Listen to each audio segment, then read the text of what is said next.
পর মুক্তিযোদ্ধারা নৌকা থেকে নামতে শুরু করেছে। ওরা কেউ করেছে লুঙ্গি, কেউ ফুল প্যান্ট, কেউ বা হাফ প্যান্ট।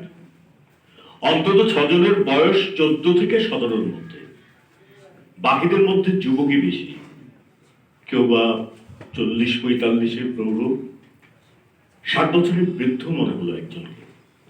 কারো কাঁধে এসএলআর, কারো কাঁধে এসএমজি, কেউ বা বহন করছে চাইনিজ রাইফেল, কারো বা হাতে রয়েছে কামরাঙার মতো গ্রেনেড।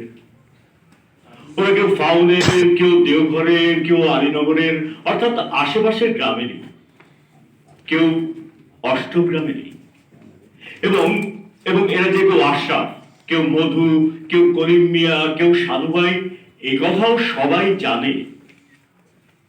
কিন্তু সারিবদ্ধভাবে অস্ত্র হাতে দীপ্ত ঋজু ভঙ্গিতে এগিয়ে আসতে দেখে প্রথমটা কেউ এগিয়ে এলো না।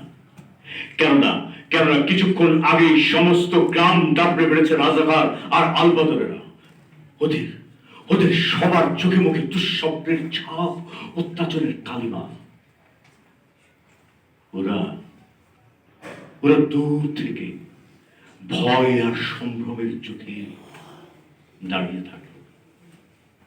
সকল মুক্তিযোদ্ধা দূরে উঠে এসে ওদের অস্ত্রগুলোকে এক জায়গায় জড়ো করে রেখে যখন সমবেত সকলের দিকে চাইল, তখন যুদ্ধকালীন সতর্কতার ছাপ ওদের চোখে মুখে এক বিন্দু অবশিষ্ট রইল না।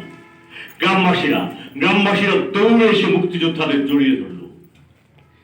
কেউ বা অস্ত্রগুলো ধরে ধরে দেখতে লাগলো, যেন চামেলির গন্ধ বুক ভরে টেনে দেবে। আমার দ্বিতীয় কবিতাটি নিম্নলেন্দু গুণের। এই কবিতাটি কোনো কাব্যগ্রন্থে প্রকাশিত হয়নি। গোন্দার সঙ্গে আমার কথা হয়েছিল, উনি বলছেন দিবেন, কিন্তু এরপরে দেন। কবিতাটির মধ্যে এক ধরনের ফিলসফি আছে, দর্শন আছে। আমার নাম আমার মনে আছে, আমার বাবার নামও আমার মনে আছে, আমার দাদার নামও আমি জানি।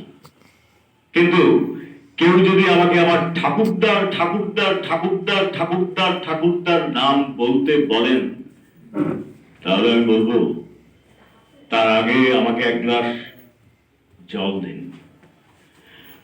জল পান করে দেহের শক্তি সঞ্চয় করে নিয়ে আমি বসবো এই ভাববো তিনি যখন ছিলেন, আর ছিলেন না কি, নিশ্চয়ই ছিলেন। তিনি যখন ছিলেন তখন নিশ্চয় তার একটা নাম ছিল। গাছের নাম থাকে, পাখির নাম থাকে, মাছের পর্যন্ত নাম থাকে, আর তার ছিল না? আমার মনে হয় তার একটা খুব সুন্দর চমৎকার নাম ছিল। কোন রং নেই, হয়তো মনে মনে সেই নাম জপ করতেন, হয়তো ভালোবেসে বেলি ফুলের মালা গেঁথে জলে ভাসাতেন তার নাম স্মরণ করে। আমি আমার দূর দূর দূর প্রজ্ঞামহের কথা ভাবতে ভাবতে কত কত বিচিত্র রাত যে কাটিয়ে দিয়েছি তার কোনো ইয়াত্রা নেই। অবশেষে কাল রাতে হঠাৎ আমার মনে হলো, আরে পেয়ে গেছি। তার নাম ছিল গগন। নামের সত্যতা পরীক্ষা করবার জন্য আমি ঘোর অন্ধকারে ঘর থেকে বাইরে এসে খোলা আকাশের নিচে এসে দাঁড়ালাম। আকাশে তখন একটিও তারা ছিল না, ঘন কালো মেঘে মোড়ানো ছিল আকাশের বুক। আমি সেই অদৃশ্য আকাশের দিকে তাকিয়ে চিৎকার করে ডাকলাম, গগন! হাজার বছরের স্তব্ধ নীরবতা ভঙ্গ করে তখন একটা অচেনা পাখি আমার মাথার উপর দিয়ে উঠে গেল। আমি আগে কখনো এরকম পাখি দেখিনি তো, তাই প্রথমে একটু ভয় পেলাম। কিন্তু তার ডানার ঝাপটা আমার গায়ে এসে লাগতেই আমার গ্রীষ্মতপ্ত দেহখানি জড়িয়ে গেল মুহূর্তে। কি যে ভালো লাগলো আমার!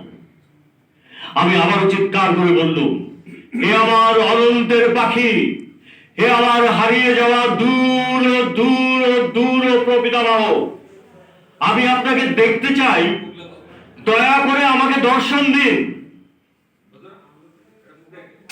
যেন হাজার হাজার হাজার হাজার বছর পরে তিনি তার বুক খুলে ঠা ঠা শব্দে বজ্রের লণ্ঠনটা জানান।